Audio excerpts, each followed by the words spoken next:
हाँ जी बच्चों।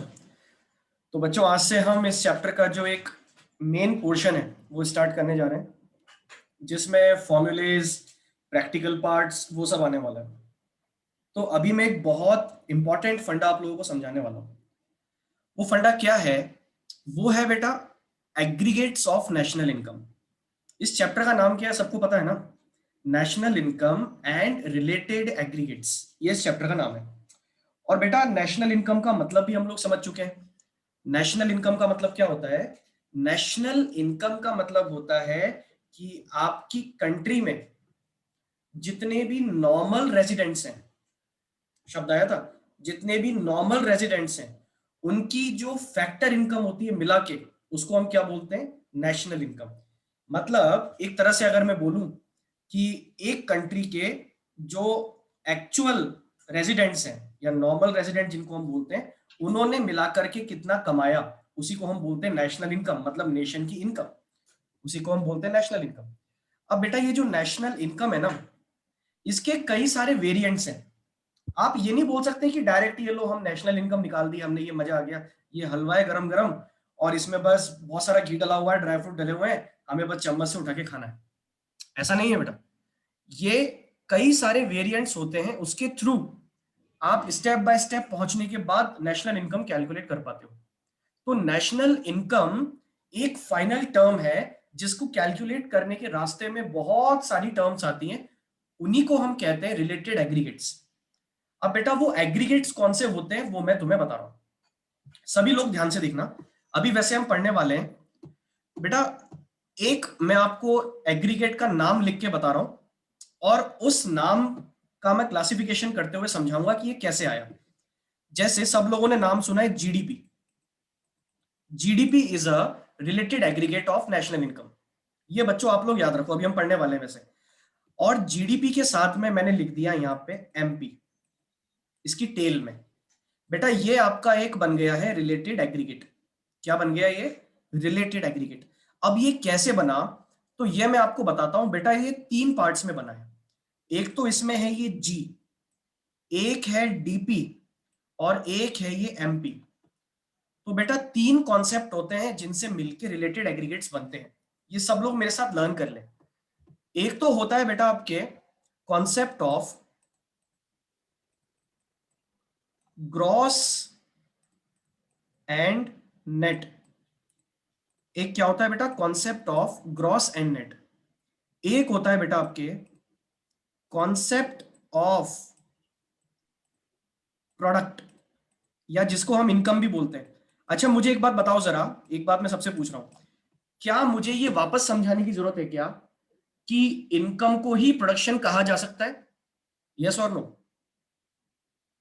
Yes total income equals to total production, ऐसा बोल सकते हैं ना?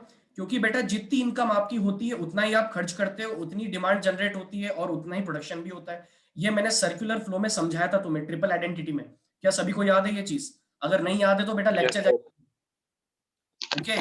तो कॉन्सेप्ट ऑफ प्रोडक्ट, या तो हम यहाँ प्रोडक्ट बोले या इनकम बोले, बात एक है ना? तो बेटा ये कॉन्सेप्ट ऑफ ग्रॉस या नेट, इसमें दो चीजें होती है। एक तो होता है बेटा ग्रॉस और एक होता है नेट। एक होता है बेटा कॉन्सेप्ट ऑफ प्रोडक्ट, जिसमें होता है एक तो आपके डीपी और एक होता है बेटा एनपी। डीपी का मतलब डोमेस्टिक प्रोडक्ट या डोमेस्टिक इनकम भी बोलते हैं इसको। एनपी का मतलब होता है नेशनल प्रोडक्ट या नेशनल इनकम भी बोलते हैं इसको। और एक होता है बेटा प्राइस ऑफ इनकम। ये इनकम किस प्राइस पे होती है? तो बेटा ये दो तरह की प्राइस होती है। एक होती है आपकी फैक्टर कॉस्ट और एक होती है मार्केट प्राइस। बेटा इसी चार्ट के थ्रू मैं आपको टोटल मिला के 8 एग्रीगेट्स बनाना सिखा रहा हूं कि टोटल मिला के 8 एग्रीगेट्स हमारे होते हैं। नेशनल इनकम के रिलेटेड एग्रीगेट्स कितने होते हैं? 8। बेटा ग्रॉस को हम यहां बोलेंगे जी और नेट को बोलेंगे एन, है ना? अभी ये क्या होते हैं ये सब पढ़ने वाले हम, लेकिन अभी सिर्फ मैं नाम आपको लर्न करवा रहा हूं, सिर्फ नेम नेम हमें लर्न करना है। सबसे पहले मैंने यहां से जी उठाया। ओके। तो बेटा एक तो मैंने लिखा सबसे पहले यहाँ पे, वन सेकेंड, यहाँ पे मैंने लिख दिया जी। इसके बाद मैंने यहाँ पे लिया डीपी, तो ये हो गया आपका डीपी, ग्रॉस डोमेस्टिक प्रोडक्ट। ये किस प्राइस पे है? एक बार मैं ले लेता हूं, ये हो सकता है फैक्टर क्रॉस कॉस्ट पे, और एक बार बेटा यही मैं सेम ले लेता हूं, जीडीपी हो सकता है मार्केट प्राइस पे। ये लो, ये आपके दो एग्रीगेट्स बन गए बेटा। ये मैंने किससे किया था बोलो? ग्रॉस का किया था डीपी से, दोनों कॉस्ट पे। अब मैं ग्रॉस का करूंगा नेट से, दोनों कॉस्ट पे। कर सकता हूं क्या? एक मैं बना सकता हूं यहां पे जीएनपी। क्या बना सकता हूं बच्चों? GNP, gross national product. अभी डीपी को भूल जाओ, ग्रॉस नेशनल प्रोडक्ट। एक बार इसको मैं करूंगा एफसी पे, और एक बार मैं इसको करूंगा बेटा जीएनपी मार्केट प्राइस पे। ये मैंने ग्रॉस का जितना हो सकता था निपटा दिया। अब बेटा नेट पे आते हैं। नेट को जब आप करोगे तो नेट को करो एक बार तो डीपी पे, तो बेटा क्या बनेगा? मैं फिफ्थ से यहां पे लिख रहा हूं, ये बनेगा आपका एनडीपी। और एक बार तो एनडीपी हम लेंगे फैक्टर कॉस्ट पे, और एक बार हम एनडीपी लेंगे कौन सी कॉस्ट पे, कौन सी प्राइस पे? मार्केट प्राइस पे। एक सेवंथ। जब आप एनपी से करोगे, नेट को एनपी से करोगे, तो ये एनएनपी बनेगा, और एनएनपी एक बार तो लोगे एफसी पे, और एक बार एनएनपी लोगे किस पे? एमपी पे। ये आपके बेटा टोटल हो गए 8 एग्रीगेट्स। क्या ये फंडा सबको थोड़ा थोड़ा समझ में आया कि ये मैंने नाम कैसे बनाए? यस और no? Yes sir. Yes sir. है ना? मैं एक बार फिर बता रहा हूं, एक बार फिर देख लेना बेटा। एक तो मैंने यहां पे बोला है ग्रॉस, और एक बोला है नेट। एक मैंने यहां पे बोला है डोमेस्टिक प्रोडक्शन, एक बोला है नेशनल प्रोडक्शन, या फिर डोमेस्टिक इनकम और नेशनल इनकम भी बोलते हैं इसको, है ना? और एक मैंने आपको बोला है बेटा मार्केट प्राइस, और एक बोला है फैक्टर कॉस्ट। एक एक को उठाते जाओ और कॉम्बिनेशन बनाते जाओ, ये आपके बन जाएंगे रिलेटेड एग्रीगेट्स। तो बेटा पहला रिलेटेड एग्रीगेट्स क्या बनेगा? सबसे पहले मैंने यहां से जी लिया, ओके, और जी को मैंने मिलाया डीपी के साथ में, तो ये बन गया जीडीपी। अब बेटा ये जीडीपी जो बना है ये दोनों प्राइस पे हो सकता है, इधर देखो, या तो एमपी पे या एफसी पे। एमपी पे भी हो सकता है, और यही जीडीपी आपका एफसी पे भी हो सकता है। ठीक है, ये जीडीपी का काम हो गया। इसके बाद बेटा मैं आता हूं एन पे। अब तीसरा जो है वो एन को एक बार करो डीपी के साथ में, तो ये बन जाएगा एनडीपी, ओके। और बेटा एक बार तो हम इसको लेंगे मार्केट प्राइस पे, और एक बार लेंगे इसको एनडीपी को, सॉरी, हाँ, एनडीपी को फैक्टर कॉस्ट पे, ओके। एक बार मैंने जी का काम कर दिया पूरा पूरा, है ना, डीपी के साथ में, और एक बार एन का काम कर दिया डीपी के साथ में, है ना। अब मैं जी का काम करूंगा पहले एनपी के साथ में, तो ये बनेगा बेटा आपका जीएनपी। जीएनपी एक बार तो मार्केट प्राइस पे, एक बार फैक्टर कॉस्ट पे, और लास्ट बेटा आपका हो जाएगा एन को करोगे आप एनपी के साथ में, तो ये हो जाएगा एनएनपी 7, और ये 8 एनएनपी। एक तो हो जाएगा मार्केट प्राइस पे, एक हो जाएगा फैक्टर कॉस्ट पे। बेटा तुम्हें बताऊं इसमें से नेशनल इनकम कौन सी होती है? इसमें से जो नेशनल इनकम होती है ना, वो ये होती है सबसे लास्ट वाली, एनएनपीएफसी। इसी को हम बोलते हैं नेशनल इनकम, जो फाइनली हम निकालते हैं। क्वेश्चन में अगर हमसे बोलता है ना नेशनल इनकम कैलकुलेट करो, तो हम ये कैलकुलेट करते हैं। ना तो मैंने अभी कुछ समझाया है, ना मैंने इनका मीनिंग बताया है, सिर्फ मैंने ये बताया है कि रिलेटेड एग्रीगेट्स कौन कौन से होते हैं और इनके नाम हमें कैसे याद रखने।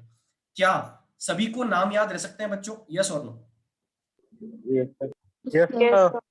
ओके। Yes sir. इनकी फुल फॉर्म क्या बनेगी, जरा एक बार ये भी डिस्कस कर ले। जीडीपी की फुल फॉर्म क्या बनती है बेटा? ग्रॉस डोमेस्टिक प्रोडक्शन, या ग्रॉस डोमेस्टिक प्रोडक्ट, ओके।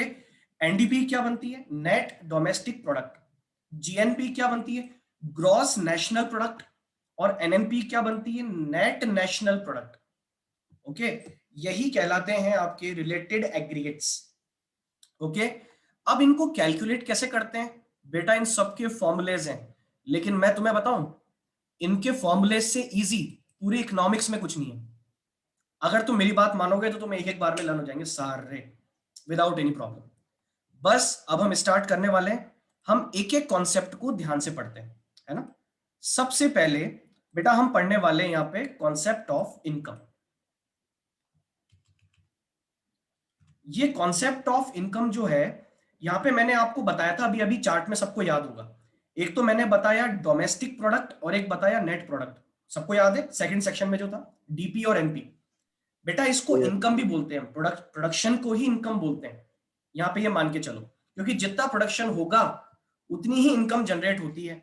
ये हम मान के चले किसकी, हाउस होल्ड्स की, है ना। और सभी को याद होगा कि मैंने परसों जब ये चैप्टर स्टार्ट किया था तो मैंने ये बताया था आप लोगों को कि नेशनल इनकम कैलकुलेट करने के 3 मेथड होते हैं जो हम नेक्स्ट चैप्टर में पढ़ेंगे, कैलकुलेशन वाले चैप्टर में, सभी को याद होगा। एक मैंने बताया था वैल्यू एडेड मेथड, एक मैंने बताया था आपको एक्सपेंडिचर मेथड, और एक बताया था income method.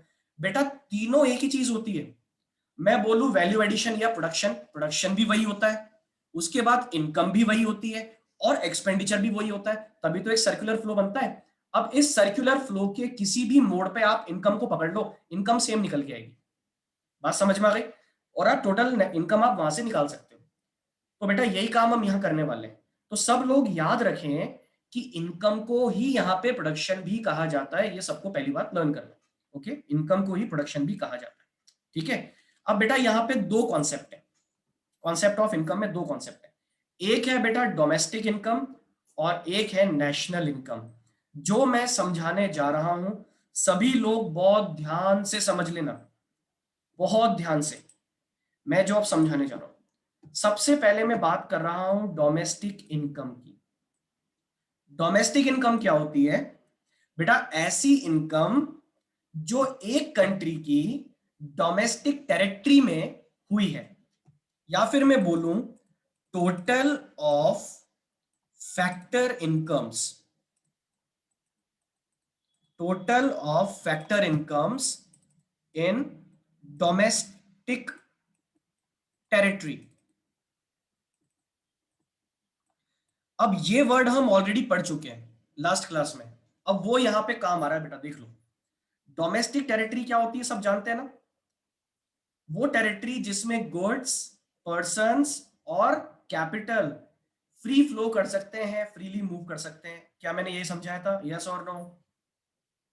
Yes sir. Okay बेटा, एक कंट्री की जो डोमेस्टिक टेरिटरी होती है, उस डोमेस्टिक टेरिटरी में जो इनकम अर्न की गई है, फैक्टर इनकम्स, उसी को हम कहते हैं डोमेस्टिक इनकम या डोमेस्टिक प्रोडक्ट।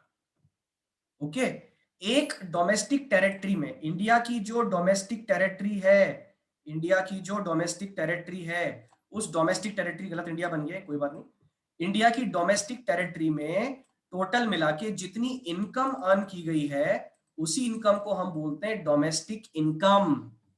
ओके, लेकिन बेटा अब ध्यान से सुनना, ये जो डोमेस्टिक इनकम है ना, इसमें दो चीजें, दो एस्पेक्ट बोल सकता हूं मैं जो हमें ध्यान रखने हैं।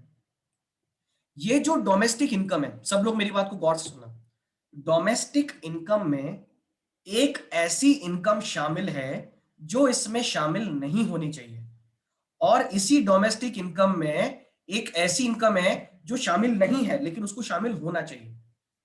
अब डोमेस्टिक टेरिटरी का मतलब यह है कि बेटा एक एरिया, उसी को हम टेरिटरी बोलते हैं। अब इसके अंदर जो इनकम अर्न की गई है, वो इनकम यहां पे बात की जा रही है, चाहे वो किसी ने भी अर्न की हो, चाहे वो एक नॉर्मल रेजिडेंट ने अर्न की हो या फिर एक नॉन रेजिडेंट ने अर्न की हो, दोनों ही डोमेस्टिक इनकम में शामिल होती है। मैं फिर बोल रहा हूं, सुन लो, डोमेस्टिक इनकम में बेटा दोनों की इनकम शामिल है। ऐसे लोग जो इंडिया के रेजिडेंट हैं उनकी भी शामिल है, और ऐसे लोग जो इंडिया के रेजिडेंट नहीं है लेकिन इंडिया की डोमेस्टिक टेरिटरी में काम कर रहे हैं, उनकी भी शामिल होती है। मतलब मैं बोलूं नॉन रेजिडेंट की भी और नॉर्मल रेजिडेंट की भी। अब मेरे को बताओ, क्या नॉन रेजिडेंट की इसमें शामिल होनी चाहिए क्या? ऐसे लोग जो बाहर के हैं, इंडिया में सिर्फ काम कर रहे हैं, बेटा उनकी जो इनकम है वो उनकी कंट्री में इंक्लूड होनी चाहिए, हमारे में क्यों होनी चाहिए? बात समझ में आ गई? तो जो नॉन रेजिडेंट हैं, जो दूसरी कंट्री के हैं, जो हमारे यहाँ पे काम कर रहे हैं, उनकी इनकम डोमेस्टिक इनकम में शामिल है, जो कि नहीं होनी चाहिए। नंबर वन चीज।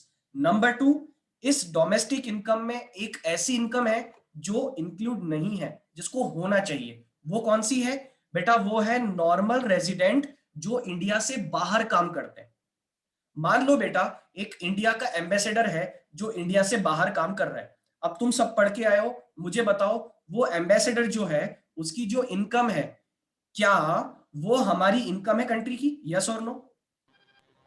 Yes sir. बिल्कुल है, क्योंकि वो Yes, इंडिया sir. का रेजिडेंट है। Yes, sir. लेकिन क्या वो डोमेस्टिक इनकम में शामिल होगी? नहीं। अरे डोमेस्टिक इनकम तो वो इनकम है जो डोमेस्टिक टेरिटरी में अर्न की है, इसके अंदर उनकी शामिल नहीं है। जो लोग बेचारे हमारे इंडिया के बाहर काम कर रहे हैं उनकी इनकम इसमें शामिल नहीं है, जबकि वो यहाँ पे होनी चाहिए। तो उसको तो हम करेंगे इसमें ऐड, और जो शामिल इसमें है और नहीं होना चाहिए, जो बाहर के लोग हैं जिनकी शामिल है, उसको हम करेंगे लेस। और बेटा तब जाके आपकी बनेगी नेशनल इनकम।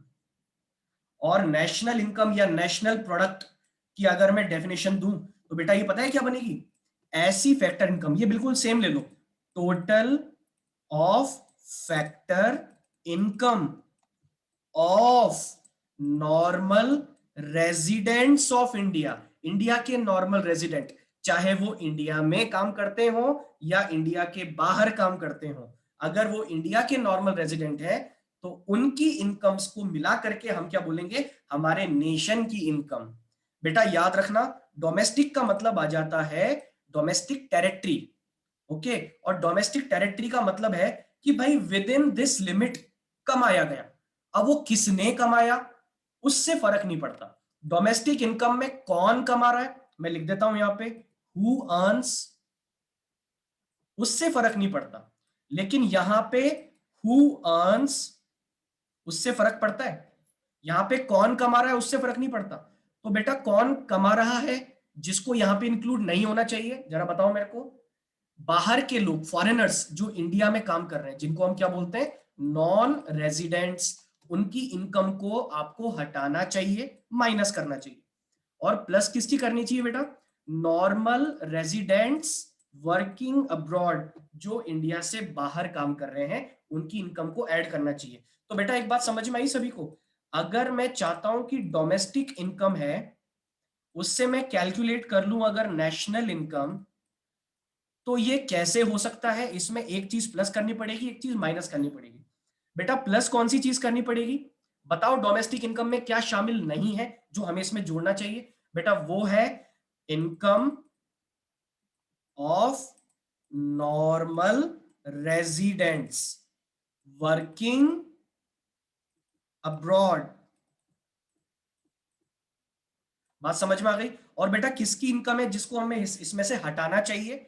वो है इनकम ऑफ नॉन रेजिडेंट्स, या फॉरेनर्स बोल दो, वर्किंग इन इंडिया या वर्किंग इन डोमेस्टिक टेरिटरी। अगर जो जुड़ना चाहिए उसको जोड़ दो और जो हटाना चाहिए उसको हटा दो, तो बेटा आपको मिल जाएगी नेशनल इनकम। क्या मेरी बात सबको समझ में आ रही है बेटा? यस और no? Yes, sir. Yes, sir. Yes, sir. Yes, okay, sir. एक एग्जाम्पल में तुम्हें यहां पे दे रहा हूं, उससे कहानी थोड़ी और क्लियर हो जाएगी। बेटा इमेजिन डोमेस्टिक जो इनकम है या डीपी जिसको हम बोलते हैं डोमेस्टिक प्रोडक्ट, वो है 100 करोड़ का। कितना है बच्चों? 100 करोड़। ओके, अब इस 100 करोड़ में मैं आपको ये बोल रहा हूं कि हमारे लोग जो बाहर काम करते हैं उनका 50 करोड़ ऐड होना चाहिए, और 20 करोड़ जो इंडिया में बाहर के काम कर रहे हैं उनका लेस होना चाहिए। तो मुझे जरा बता सकते हो कि आपका नेशनल प्रोडक्ट कितना आएगा, एनपी कितना आएगा या एनआई कितना आएगा? 130. 130 crores. 130 करोड़। यस और नो? यही आ रहा है? यही आ रहा है। बेटा एक चीज हम Yes, कर sir. सकते हैं क्या यहाँ पे? अगर मैं आपसे बोलूं कि ये 100 से 130 पे जाने के लिए मैंने एक तो 50 को ऐड किया और एक 20 को लेस किया, मैं अगर बोलूं कि मैं नेट 30 को ऐड कर रहा हूं, तो भी बात सेम है ना? यस और नो? Yes. Yes, मैं sir. 50 प्लस करूं, 20 माइनस करूं, या फिर मैं 30 प्लस करूं, इन दोनों का नेट 50 और 20 का नेट करके अगर मैं इसमें क्या कर दूं? ऐड कर दूं, तो बेटा बात बराबरी पड़ेगी ना? यस और no? Yes, sir. Yes, sir. Yes, तो sir. बेटा Yes, यही यहाँ sir. पे फॉर्मूला बन जाता है। इन दोनों को अलग अलग एडलेस नहीं करते हम, ये तो मैंने तुम्हें समझाया है। इन दोनों को अलग अलग एडलेस नहीं करते, इनकी जगह इनका नेट होता है बेटा, उस नेट को हम ऐड करते हैं, और उस नेट को बोलते हैं, सब लोग याद कर लेना, बहुत इंपॉर्टेंट टर्म है, पूरे चैप्टर में आएगी, NFIA। क्या बोलेंगे इसको बेटा? NFIA। अब ये NFIA क्या होता है? Net factor income from abroad. क्या होता है बेटा? Net factor income from abroad. और ये कैसे निकाली हमने? ये निकाली हमारे यहाँ के नॉर्मल रेजिडेंट्स की इनकम जो बाहर काम करते हैं, माइनस जो बाहर के लोग इंडिया में काम करते हैं उनकी इनकम। तो लेस करने के बाद जो आएगा उसको अगर आप डोमेस्टिक इनकम में ऐड कर दोगे तो आपको नेशनल इनकम मिल जाएगा। तो बेटा अगर मैं आपसे बोलूं फॉर्मूला क्या बना, तो क्या फॉर्मूला ये नहीं बन गया क्या? अगर मुझे कैलकुलेट करना हो नेशनल इनकम, तो बेटा नेशनल इनकम कैलकुलेट करने का फॉर्मूला क्या बन गया? Domestic income plus NFIA। Yes और नो? क्या सबको बात समझ में आ रही है? Yes, sir. Yes, sir. और बेटा अगर मैं इसको इनकम को प्रोडक्शन बोल दूं तो क्या होगा? NP, national product equals to domestic product plus NFIA। अच्छा बेटा उल्टा भी तो हो सकता है। मान लो आपको चाहिए, मान लो आपको चाहिए नेशनल प्रोडक्ट, सॉरी मान लो आपको चाहिए डोमेस्टिक प्रोडक्ट। क्या उसको कैलकुलेट कर सकते हो? अगर तुम्हें 130 से 100 पे जाना है तो क्या करोगे? 130 माइनस 30, वही तो होगा। तो यहां पे आपका फॉर्मूला एक और बन सकता है, क्या बन जाएगा? NP minus NFIA। ये एक बहुत इंपॉर्टेंट कॉन्सेप्ट है जो तुम लोगों ने समझ लिया। अब इसको हम लैंग्वेज में एक बार पढ़ लेते हैं ताकि कहानी थोड़ी क्लियर हो जाए। ठीक है, चलो इसको हटा देते हैं। और फिर अगर किसी को नहीं आता है तो मेरे से पूछना जरूर। ठीक है, ये बेटा डोमेस्टिक इनकम क्या होती है, जरा सब लोग ध्यान से पढ़ना। अरे डोमेस्टिक टेरिटरी में कमाई गई इनकम, बस सीधी सी बात है। डोमेस्टिक टेरिटरी में जो फैक्टर इनकम कमाई गई है उसी को हम क्या बोलते हैं? Domestic income. अब ये फर्क नहीं पड़ता कि भाई कमाई किसने है, डोमेस्टिक टेरिटरी में कमाई है ना, बस इस बात से मैटर करता है किसने अर्न की है, नॉर्मल रेजिडेंट या नॉन रेजिडेंट, फर्क नहीं पड़ता। पढ़ो क्या लिखा है, domestic income is the sum of total factor incomes. अब टोटल फैक्टर इनकम में क्या आता है मुझे बोलने की जरूरत नहीं है, फैक्टर इनकम सब लोग जानते हैं, है ना? Compensation of employees plus rent plus interest plus profit. Okay, domestic income is the sum of total of factor income generated within the domestic territory. काम की बात, जो कहां पे अर्न की गई है, टोटल फैक्टर इनकम जो अर्न की गई है with in domestic territory, domestic territory के अंदर, उसी को हम डोमेस्टिक इनकम बोलते हैं। अब ऑब्वियस सी बात है ये बड़ा एरिया लेके बैठी है डोमेस्टिक टेरिटरी, किसने कमाया उससे फर्क नहीं पड़ता, यही लिखा हुआ है आगे पढ़ो, no matter who generates it, normal resident और नॉन रेजिडेंट, इस बात से फर्क नहीं पड़ता है। ओके, सेकंड, अब हम पढ़ते हैं बेटा नेशनल इनकम या नेशनल प्रोडक्ट क्या होता है। ध्यान से पढ़ना, शब्दों का फर्क है ना। National income is the sum total of factor income, बिल्कुल सेम, अर्नड बाय, यहां से चेंज है, earned by normal residents of a country. बेटा वहां पे क्या था? Earned with in the domestic territory, यहां पे क्या है? Earned by normal residents of country. वहां पे डोमेस्टिक टेरिटरी के अंदर जिसने कमाई, किसने कमाई फर्क नहीं पड़ता, डोमेस्टिक टेरिटरी के अंदर जो कमाई गई इनकम है उसको हम बोलते हैं डोमेस्टिक इनकम। लेकिन नेशनल इनकम क्या होती है? जो नॉर्मल रेजिडेंट ने कमाई है। अब बेटा मेरे को बताओ, नॉर्मल रेजिडेंट जो है वो तो कहीं भी हो सकते हैं, इंडिया के अंदर भी हो सकते हैं, इंडिया से बाहर भी हो सकते हैं, यस और नो? हो सकते हैं ना? Yes, sir. Yes, sir. तो डोमेस्टिक के अंदर सिर्फ शामिल क्या है? Yes, इंडिया के sir. अंदर वाला, इंडिया के बाहर वाला तो शामिल नहीं है, तो हमें करना पड़ेगा। वही तो बोला है, no matter where it is generated within domestic territory और आउटसाइड। ओके, तो कुल मिला के अगर मैं बोलूं तो दो चीजें ऐसी है जो इंक्लूड नहीं है डोमेस्टिक में, या एक इंक्लूड है और एक नहीं है। बेटा डोमेस्टिक के अंदर कौन सी चीज है जो इंक्लूड नहीं है? वो है इनकम ऑफ नॉर्मल रेजिडेंट्स जो इंडिया से बाहर काम करते हैं, वर्किंग अब्रॉड या वर्किंग इन फॉरेन कंट्री। वो ऐसी चीज है जो इंक्लूड होनी चाहिए। और कौन सी ऐसी इनकम है जो इंक्लूडेड है लेकिन नहीं होनी चाहिए? वो है बेटा जो बाहर वाले हमारे यहाँ काम करते हैं, उनकी डोमेस्टिक में इंक्लूड होगी क्योंकि they are working within the domestic territory, but it should be excluded because they are the normal residents of their country, not ours. Okay, so we have to exclude that and we have to include national income के लिए आपको क्या include करना पड़ेगा? ऐसे लोग जो India से बाहर रहते हैं उनकी इनकम आपको इंक्लूड करनी पड़ेगी, जो इंडियंस हैं, जो नॉर्मल रेजिडेंट्स हैं। यही मैंने थोड़ा और डिटेल में समझाया है, ये लिखा हुआ है बेटा यहाँ पे, दोनों बातें लिखी है, जरा फटाफट से पढ़ लो। Conversion of domestic income into national income. अगर डोमेस्टिक इनकम को नेशनल इनकम में कन्वर्ट करें तो क्या करें? पहली बात तो इसके लिए समझना होगा कि भाई ये अलग कैसे है। Domestic income is different from national income because domestic income does include factor income earned bye non residents with in the domestic territory. बेटा इसके अंदर वो इनकम भी शामिल है जो नॉन रेजिडेंट की है इंडिया के अंदर। तो हमें क्या करना होगा? हमें इसको हटाना होगा। तो इसको तो हम कर देंगे माइनस, और बेटा प्लस किसको करेंगे? प्लस हम करेंगे जो इसमें शामिल नहीं है।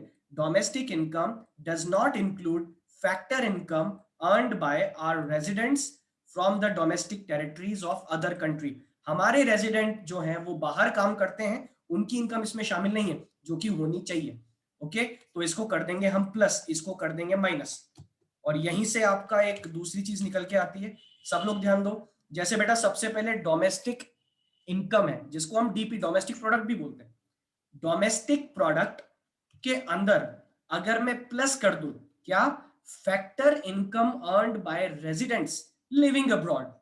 हमारे रेजिडेंट जो इंडिया से बाहर रहते हैं, उनकी इनकम को अगर मैं इसमें प्लस कर दूं और इसमें से माइनस कर दूं factor incomes earned bye non resident in India, तो बेटा इससे निकल के क्या आ जाती है? National income. लेकिन मैंने अभी अभी आपको बताया हमें ये काम नहीं करना है, हमें इसकी जगह एक कॉमन टर्म काम में लेनी है। बेटा क्या नाम बताया था कॉमन टर्म का मैंने? बताओ।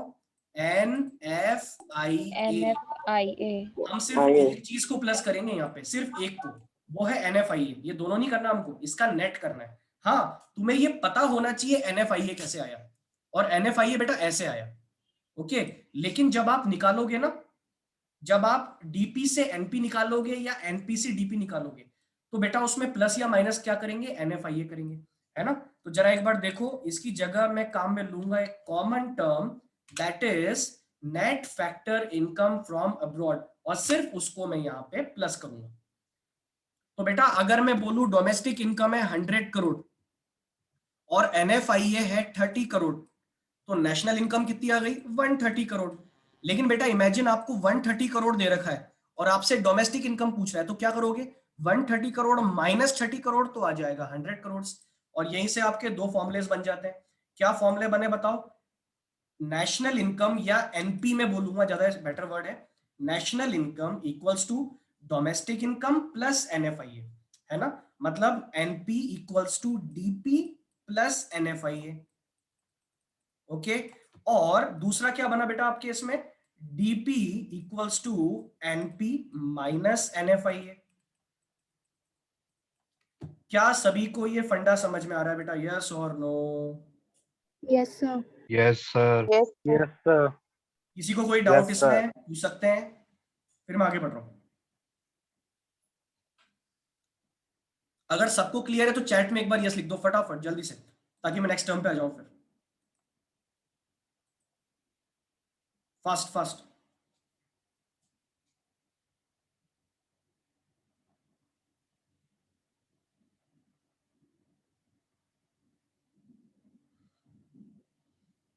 सब लोग लिखें। चलो भाई बहुत बढ़िया, सभी को आ गया, बहुत बढ़िया। अब बेटा आगे बढ़ते हैं। ये हमने कॉन्सेप्ट पढ़ लिया इनकम का। अब बेटा हमें कॉन्सेप्ट पढ़ना है किसका? अब हमें कॉन्सेप्ट पढ़ना है concept of gross income and net income. ये ग्रॉस और नेट का कॉन्सेप्ट क्या होता है? अच्छा, सब लोग जानते हैं 11th क्लास में सबने ग्रॉस प्रॉफिट और नेट प्रॉफिट पढ़ा होगा, और अभी अभी हमने लास्ट चैप्टर में ग्रॉस इन्वेस्टमेंट और नेट इन्वेस्टमेंट पढ़ा। बेटा ग्रॉस और नेट के बीच में फर्क सिर्फ एक चीज का होता है, सिर्फ एक चीज का, है ना?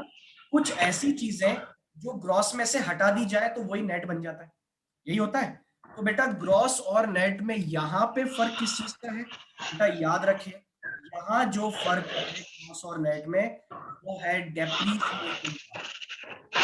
एक ही चीज है, कौन सी चीज है? जरा लर्न कर लो सब लोग। Difference between gross product and net product is depreciation. Gross और नेट के बीच में जो डिफरेंस है वो है डेप्रीसिएशन का। अच्छा, इसका फंडा क्या है डेप्रीसिएशन का? मैं समझा चुका हूं वैसे तो, लेकिन तुम अभी के लिए बस ये याद रखो कि बेटा कोई चीज अगर मान लो मैंने 10,000 में बनाई है ना, या फिर 10,000 में प्रोडक्शन किया है, अगर उसको सेल करने में टाइम लग जाता है तो बेटा उसका डेप्रिसिएशन लग के वैल्यू थोड़ी कम हो जाएगी। ओके, तो ये सब लोग याद रखें कि डेप्रिसिएशन जो है वो इनकम को कम कर देती है, डेप्रिसिएशन जो है वो इनकम को रिड्यूस कर देती है। तो डेप्रिसिएशन एक फैक्टर है यहाँ पे जिसका हमें ध्यान रखना है। तो बेटा मुझे ये बताओ, अगर ग्रॉस से नेट पे जाना है तो माइनस करना होगा डेप्रिसिएशन, ये सब जानते हैं। अगर ग्रॉस से नेट पे जाते हैं तो किसी न किसी चीज को माइनस करते हैं, और अगर आप नेट से वापस ग्रॉस पे आओगे तो उसी चीज को जिसको आपने माइनस किया था उसको प्लस कर दोगे। तो बेटा अगर मैं बोलूं कि ग्रॉस से नेट पे गए तो डेप को माइनस किया, और नेट से ग्रॉस पे आए तो डेप को प्लस किया। ओके, क्या ये बात सबको समझ में आ रही है? यस और no? Yes, sir. Yes, sir. Yes, अब बेटा sir. यहीं पे मैं जोड़ देता हूं जो हमने अभी अभी पढ़ा। अभी अभी हम पढ़ के आए हैं प्रोडक्ट। कौन कौन से प्रोडक्ट पढ़े बेटा हमने? एक पढ़ा है डीपी और एक पढ़ा है एनपी, डोमेस्टिक प्रोडक्ट और नेशनल प्रोडक्ट, या डोमेस्टिक इनकम या नेशनल इनकम। मैं प्रॉपर वर्ड काम में ले रहा हूं यहाँ पे। अच्छा बेटा यहां पे एक बार आपको लगाना है इनके नाम के साथ में जी, और एक बार लगाना है इनके नाम के साथ में एन। तो तुम्हारे ये दो बन गए यहाँ पे, क्या क्या बन गए बेटा ये आपके? बोलो बोलो, क्या बताया था मैंने शुरू में? Aggregates, related aggregate. बने या नहीं बने? तो देखो जरा एक बार, अभी अभी हम पढ़ के आए हैं, हमने पढ़ा, अभी मैं बहुत हल्का समझा रहा हूँ थोड़ा सा, बस डिटेल में हम कल और समझेंगे फिर, है ना? अभी बस थोड़ा सा बता रहा हूँ। अगर मैं ग्रॉस किसकी बात करता हूँ? अगर मैं ग्रॉस डोमेस्टिक प्रोडक्ट की बात करता हूँ, डीपी की, ओके, तो जीडीपी से एनडीपी, नेट डोमेस्टिक प्रोडक्ट, कैसे निकाला जाएगा? ये निकालने के लिए आपको डेप्रिसिएशन क्या करना होगा बेटा? लेस करना होगा। और अगर मैं बोलूं कि एनडीपी से आप जीडीपी कैसे निकालोगे, तो उसके लिए डेप्रिसिएशन को वापस से ऐड कर देना पड़ेगा। ठीक है, तो ये देखो स्टार्टिंग में दो फॉर्मूलेज हमारे बन गए। डोमेस्टिक प्रोडक्ट वाला फॉर्मूला क्या बना जरा देखो तो। डोमेस्टिक प्रोडक्ट अगर मुझे निकालना हो एनडीपी, नेट डोमेस्टिक प्रोडक्ट, तो बेटा क्या करना होगा? Gross domestic product minus depreciation. Okay, depreciation को माइनस करना होगा। और अगर मेरे पास जीडीपी है और जीडीपी से मुझे चाहिए एनडीपी, तो इसी डेप्रिसिएशन को आप वापस से ऐड बैक कर दोगे। ओके, अब बेटा ये काम मैंने डीपी के साथ में किया ना, यही मैं एनपी के साथ में भी कर सकता हूं। यही काम मैं एनपी के साथ में भी कर सकता हूं, नेशनल प्रोडक्ट के साथ में। कैसे? अगर मैं तुमसे बोलूं कि नेशनल प्रोडक्ट, अगर मैं बात करता हूं जी और नेशनल प्रोडक्ट बात करता हूं एन, तो ये हो गया जीएनपी और एनएनपी। तो जीएनपी से एनएनपी पे जाने के लिए क्या करना होगा? डेप्रीसिएशन को लेस करना होगा। तो देखो जीएनपी माइनस डेप्रीसिएशन, और एनएनपी से वापस जीएनपी पे आने के लिए उसी डेप्रीसिएशन को आप वापस से ऐड बैक कर दोगे। क्या सभी को मेरी बात समझ में आ रही है? यस और no? Yes, Yes, sir. sir. तुम्हें ये तो समझ Yes, में आ गया sir. बेटा, ये तो समझ में आ गया कि हम जीडीपी से एनडीपी निकाल सकते हैं या फिर एनडीपी से जीडीपी निकाल सकते हैं। इसको ऐसे मत देखो, इसको यूं देखो, साइन चेंज करता हूं। और एनडी और एनएनपी से, सॉरी, जीएनपी से एनएनपी निकाल सकते हैं और एनएनपी से जीएनपी निकाल सकते हैं। ये बात हमें समझ में आ गई। लेकिन बेटा एक फॉर्मूला यहां पे और बन सकता है, क्या हम जीडीपी से एनएनपी निकाल सकते हैं क्या? तो जरा देखो जरा एक बार, जीडीपी, बेटा देखो ये क्या है, एक तो ग्रॉस आ रहा है इसके अंदर और एक डीपी आ रहा है। बेटा मुझे ये बताओ कि ये जो डीपी है, डीपी से एनपी कैसे निकालते हैं? अभी अभी पढ़ के आए हम लोग, डीपी से एनपी कैसे निकालते हैं? एनएफआईए को क्या करते हैं? ऐड करते हैं। यस और नो? एनएफआईए को क्या करते हैं बेटा? इसमें ऐड करते हैं। तो जीडीपी में अगर मैंने एनएफआईए को ऐड कर दिया तो ये एनपी बन गया, और ये जीएनपी जो है, ये जिसमें जी है, इस ग्रॉस को अगर मैं नेट चाहूंगा तो क्या करूंगा? डेप्रीसिएशन को लेस कर दूंगा। तो बेटा ये एक फाइनल टर्म हमारी क्या बन गई? एनएनपी। बताओ क्या फॉर्मूला बना? ये GDP plus NFIA minus dep. बोलो भाई, क्या सबको बात समझ में आ रही है मेरी, या नहीं आई अभी?